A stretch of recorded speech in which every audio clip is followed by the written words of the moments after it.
ማልቀስ ማልባት ነበር ዘወትር ስራዬ ዙሪያው ገደል ሆኖ ተሟጦ ተስፋዬ ድንግል ደረስሽልኝ ከአንድያሽ ጋራ እንባዬም ታብሷል አልፏል ያ መከራ በሰው ሀገር ይዣንችን ድንግል ማርያም እናቴን ኧረ ስንቱ አለፈ ሐዘን መከራው ለሰው ሳልናገር በሆዴ ይዤው ለአንቺ የምነግረው።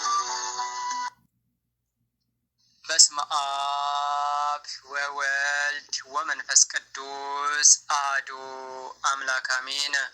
ሰላም እግዚአብሔር ይብዛላችሁ። ውድና የተከበራችሁ የኃያሉ የልዑል እግዚአብሔር ቤተሰቦች እናቱ የእናታችን የማምላክ የወላዲት አምላክ የአስራት የበረከት የቃል ኪዳን ልጆች የቅዱሳን አክባሪዎች እንደምን ሰነበታችሁ? እንኳን ለጌታችን ለመድኃኒታችን ለኢየሱስ ክርስቶስ ወርኃዊ የልደት መታሰቢያ በዓልና በዕለቱ ታስበውና ተዘክረው ለዋሉት ዓመታዊና ወርኃዊ የቅዱሳን በዓላት በሰላም በጤና አደረሳችሁ አደረሰን እያልን እነሆ በዓለ ወልድን ምክንያት በማድረግ በወር የምናቀርብላችሁን መንፈሳዊ ጭውውት ይዘንላችሁ ቀርበናን። ርዕስ የሐሰት ምንነትና ጉዳት ክፍል 2። አዘጋጅ እህታችን ሙሉ ወለተ ሰማዕት። የሚያቀርቡልን ሙሉ እንደ ኢየሩስ፣ ትዕግስት እንደ ቤተልሔም፣ ህዝባየሽ እንደ አስረሱ፣ ትዕግስት እንደ ፋሲካ፣ ትዕግስት እንደ አይን አዲስ በጋራ በመሆን ነው። ተከታተሉን ዘንድ በኃያሉ በልዑል እግዚአብሔር ስም በትህትና እንጠይቃለን።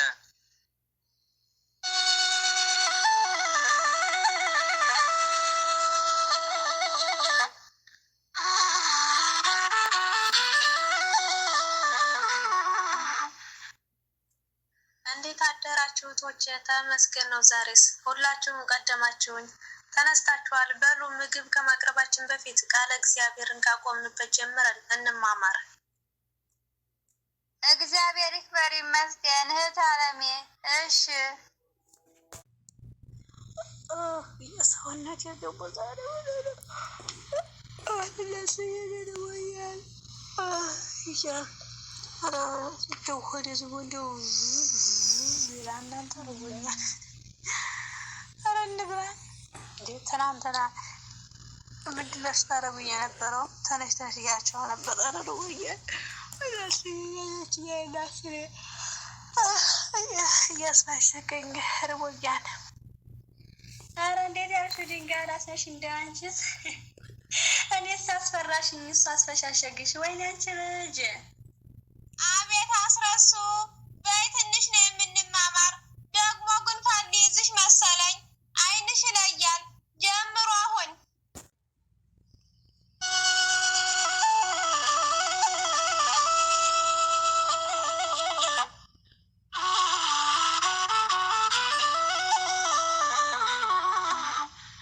እሺ እኔ ልጀምር። የእውነት መንፈስ ጥላትነት። እንዲህ ያሉ ሰዎች የእውነት መንፈስ የተባለውን መንፈስ ቅዱስን በግልጽ እየተቃወሙ በመሆናቸው በመንፈሳዊ ዓለም ያላቸው ቦታ ክህደት ተብሎ ሊፈረጅ ይችላል። የቅዱስ ዳዊት አገላለጽ ለተራ ውሸታሞች ማስጠንቀቂያ ከሆነ፣ በሐሰት ለሚምሉ ደግሞ የመጨረሻው የፍርድ ደውል ነው። ሐሰትን በመሐላ ማጽናት ማለት በገዛ እጁ ላይ እሳትን መጨመር እንደማለት ነው። አባባሉ የሚያስተላልፈው መልእክት እውነት በራሷ ትቆማለች፣ መሐላ አያስፈልጋትም። ሐሰት ግን በመሐላ ብትደገፍም መጨረሻዋ መጥፋትና ከባድ ፍርድ መቀበል ነው የሚል ነው። ስለዚህ አስተዋይ ሰው ተራ ውሸትን እንኳን እንደ እሳት የሚፈራ ከሆነ በሐሰት መማልንማ እንደምን ያለ አስፈሪ ጥፋት ሊቆጥረው እንደሚገባ ያስገነዝባል። ቀጥሎም እንዲህ ይላል። አንዳንዶች በሐሰት የመናገር ችሎታቸው እየተመኩ በዋዛ ፈዛዛቸውና በከንቱ ወሬያቸው ሳቅን በመቀስቀስ በሰሚዎቻቸው ጆሮ ውስጥ ያለውን የንስሐ ለቅሶ ልማድ በሐዘን በሚያሰኝ ሁኔታ ሲያጠፉ አይቻለሁ። በንግግር ችሎታቸው ሰው እያሳቁ በሰሚዎች ልብ ውስጥ ያለውን የጸጸት ስሜት የሚገድሉ ሰዎችን አይቻለሁ። ይህ አባባል ሲተረጎም አባባሉ እንደሚለው አንዳንዶች ውሸትን አቀነባብሮ የመናገር ብቃታቸውን እንደ ትልቅ ችሎታ ይቆጥሩታል። ይህ በራሱ የሞራል ውድቀት ነው። የመጀመሪያው የእውነት ዋጋ መርከስ ነው። አንድ ሰው ሰዎችን ለማሳቅ ብቻ ብሎ እውነትን ማጣመም ሲጀምር ቀስ በቀስ ለእውነት ያለው ክብር እየጠፋ ይሄዳል። ውሸትን እንደ ጥበብ ማየት የውድቀት ምልክት ሆኖ ሳለ እንደ ስኬትና እንደ ብልሃት መቁጠሩ የግለሰቡን ሕሊና ያሳውራል። ሳቅ እንደ መንፈሳዊ ማደንዘዣ ሳቅ በተፈጥሮ መልካም ቢሆንም በዚህ አውድ ግን እንደ ማደንዘዣ ይቆጠራል። ከራስ ጋር መገናኘትን መከልከል። ንስሐ ወይም ስህተት የሚመጣው ሰው በዝምታ ወደ ውስጡ ተመልክቶ ስህተቱን ሲያስተውለው ነው። ዋዛ ፈዛዛና ከንቱ ወሬ ግን ያኔ የዝምታና የቁም ነገር መንፈስ በመስበር ሰው ወደ ውስጡ እንዳይመለከት ያደርጉታል። በከንቱ ሳቅ የደረጀ ልብ ለከባድና ለጥልቅ መንፈሳዊ ጉዳዮች ቦታ አይኖረውም። ይህም ልብን በማደንዘዝ የጸጸት ስሜት ባዕድ ያደርጋታል። የንስሐ ለቅሶን በሐዘን በሚያሰኙ ሁኔታ ማጥፋት ያለው አገላለጹ የጉዳቱን ጥልቅነት ያሳያል። ሰሚዎቹ እየሳቁ ቢሆንም ሁኔታው ግን አሳዛኝ ነው። ሰሚዎቹ ለትንሽ ደቂቃ በስላቅ ሊደሰቱ ይችላሉ። ነገር ግን በውስጣቸው ሊበቅል ይችል የነበረው የለውጥና የቅድስና ዘር የጸጸት ስሜትን ያጣሉ። ተናጋሪው በንግግር ችሎታው ሰዎችን ወደ በጎ ነገር መምራት ሲችል፣ ወደ ከንቱነትና ወደ መዘናጋት መምራቱ ተጠያቂነቱን ከባድ ያደርገዋል። ንስሐ ማለት አንድ ሰው ካለበት የተሳሳተ መንገድ ተመልሶ ወደ እውነት የሚጓዝበት ድልድይ ነው። ይህ ድልድይ ደግሞ በቁም ነገርና በትህትና የታጠረ ነው። የዋዛ ፈዛዛ ውጤት ደግሞ አንድ ሰው በሰራው ስህተት ተጸጽቶ ሲያለቅስ ወይም ሊታረም ሲገባው በከንቱ ወሬ እንዲስቅ ማድረግ የንስሐን በር እንደ መዝጋት ይቆጠራል ይላል። አዘውትሮ በዋዛ ፈዛዛ የሚኖር ሰው መንፈሳዊ ረሃብና ጥማት አይሰማውም። ይህ ቀስ በቀስ ሰውን ከእግዚአብሔር ይለየዋል። አባባሉ ንግግር ሰውን ከእግዚአብሔር የሚያገናኝ መሳሪያ እንጂ ሰውን ከራሱና ከእውነቱ የሚነጥቅ የመዝናኛ መሳሪያ መሆን የለበትም የሚል ጠንካራን መልእክት ያስተላልፋል። በንግግር ችሎታ ሰውን ማሳቅ ቀላል ቢሆንም ያሳቅ ግን የልብ ቅንነትና ጸጸትን የሚያጠፋ ከሆነ ውጤቱ ለተናጋሪውም ለሰሚውም ታላቅ ኪሳራ ነው። እውነተኛ ብልህነት ሰውን በንግግር ማሳቅ ብቻ ሳይሆን ሰውን ወደ እውነትና ወደ ራስ ምርመራ ወይም ወደ ንስሐ መምራት መቻል ነው። ቀጥሎም እንዲህ ይላል። አጋንንት እኛ ገና ከመጀመሪያው ከብልግና ወሬ መሪዎች እንደ ተላላፊ በሽታ ለመራቅ ማሰባችንን ሲያዩ በሁለት ሀሳቦች ሊያጠምዱን ይሞክራሉ። ከመጥፎ ወሬዎች ለመራቅ ስንሞክር ክፉ መናፍስት በሁለት መንገድ ይፈትኑናል። እሱም ተራኪውን አታስቀይመው ወይም ከእሱ ይልቅ እግዚአብሔርን የምትወድ አትምሰል የሚሉ ናቸው። ሰውየው እንዳይቀየም ወይም ከሁሉ በላይ አማኝ መስለህ አትታይ በማለት ሊያታልሉት ይሞክራሉ። ይህ አባባል ይህ ወጥመድ በሰዎች ዘንድ ደግና ጨዋ ተብሎ የመታየት ፍላጎታችን መሰረት ያደረገ ነው። የሐሰት ይሉኝታ አንድ ሰው የማይረባ ወሬ እያወራ ወይም ሰውን እያማ ቢሆንም ዝም በል ወይም ይህ አይጠቅምም ብሎ መናገር ያበሳጨዋል ወይም ያሳፍረዋል የሚል ፍርሃት በውስጣችን ይዘራሉ። አጋንንት ክፋትን ከመቃወም ይልቅ ለሰውየው ስሜት ቅድሚያ እንድንሰጥ ያደርጉናል። በዚህ ምክንያት የሰውን ስሜት ላለመጉዳት ስንል የራሳችንን መንፈሳዊ ንጽሕና ለቆሻሻ ወሬ አሳልፈን እንሰጣለን። ለሰውየው ስንል አብረን እንስቃለን ወይም ዝም ብለን እንሰማለን። ይህም በሂደት እኛንም የወሬው ተባባሪ ያደርገናል። በሁለተኛው ወጥመድ ከእነሱ ይልቅ እግዚአብሔርን የምትወድ አትምሰል ይላል። ይህ ደግሞ በውስጣችን በውስጣችን ያለውን ትዕቢተኛ መምሰልን የመፍራት ስሜት የሚጠቅም ወጥመድ ነው። አማኝ መስሎ የመታየት ፍርሃት አሁን እኔ ከእነርሱ እለያለሁ ካልክ እንደ ጻድቅ ወይም እንደ ቅዱስ መቆጠር እፈልጋለሁ ማለት ነው የሚል ሀሳብ በውስጣችን ይፈጥራሉ። ይህም የሐሰት ትህትና ይባላል። ከጋራ ማንነት ጋር መመሳሰል፣ ከሁሉ በላይ አማኝ መስለህ አትታይ የሚለው ሀሳብ ከብዙሃኑ ጋር እንድንመላለስ ለየት ብለን በእውነት መንገድ እንዳንቆም ያደርገናል። እንደ ሁሉም ሰው ሁን የሚል ግፊት ይፈጥራል። ትዕቢተኛ ላለመምሰል ስንል ሆን ብለን ወደ ተራ ወሬና ዋዛ ፈዛዛ እንመለሳለን። ይህም መንፈሳዊ እድገታችንን ገና በጅምሩ ይቀጨዋል። የአባባሉ ጥልቅ መልእክት አጋንንት እነዚህም ሁለት ሀሳቦች የሚያመጣበት ምክንያት ነው። የመጀመሪያው መገለልን መፍራት ነው።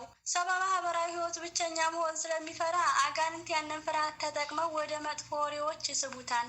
ከእግዚአብሔር ይልቅ ሰውን ማስደሰት እንዲቀድም ያደርጋሉ። ሆኖም ግን እውነተኛው ምሕረት ከሰዎች ይልቅ ለእግዚአብሔር መታዘዝ ይገባል የሚል ነው።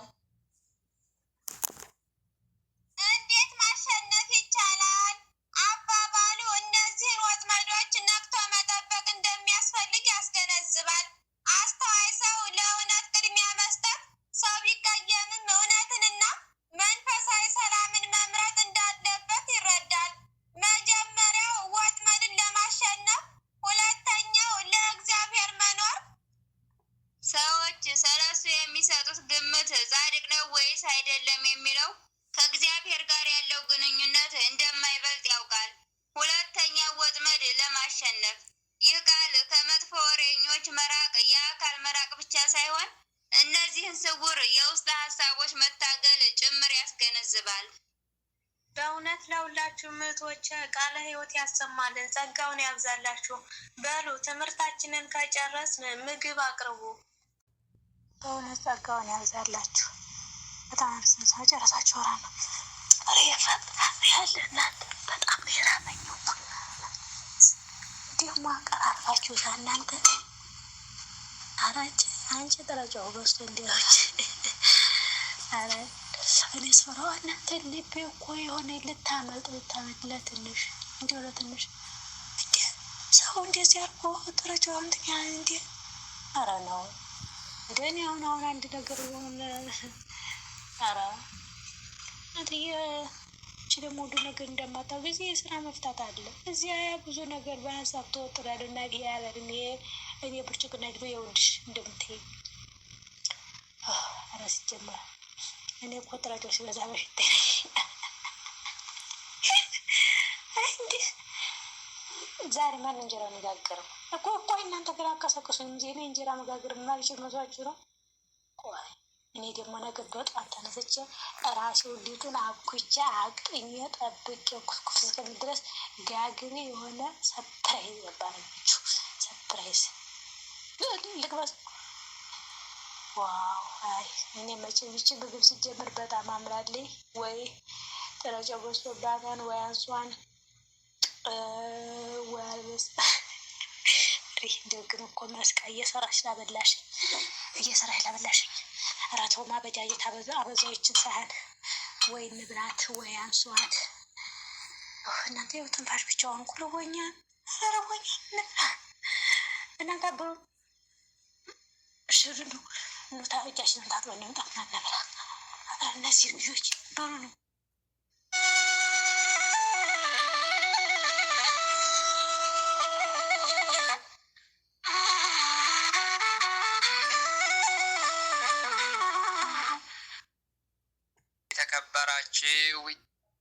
ውድና የተከበራችሁ የመርሃ ግብራችን ተከታታዮች እስካሁን ስትከታተሉት የነበረው ከማህበራችን ከምስራቅ ፀሐይ አንድነት ጉባኤ ማህበር ህዝቤ ሆይና ወደ ቤት ግባ ከተሰኘው መንፈሳዊ ማህበራችን በኪነ ጥበብ ክፍል በ2018 ዓ.ም ተዘጋጅቶ የቀረበውን የሐሰት ምንነትና ጉዳት የተሰኘው መንፈሳዊ ጭውውት ክፍል 2 ነበር።